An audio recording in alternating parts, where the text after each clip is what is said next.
B Mark, he says, why should we care about stablecoins? They don't go up and down to make us money. So the reason for stablecoins and the reason that it's such a big deal is it adds liquidity to the ecosystem because there is stability. Like I just talked about, David Schwartz said the main opposition that banks and enterprises have for not holding digital assets or these cryptocurrencies is the volatility. They need something stable that they can count on, that they know is auditable and tracked and backed. And that's what stablecoins provide. They're a digital representation of value.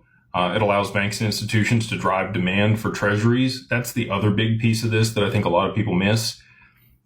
The rest of the world is going to sell off their U.S. debt. They do not want to hold it anymore. It's not going to be beneficial to them. The European Union is the largest holder at this point for U.S. debt. They have about $2 trillion in U.S. treasuries. Japan is also starting to delever. You've already seen Russia and China pretty much sell off the majority of what they hold in U.S. treasuries, and they're buying their own.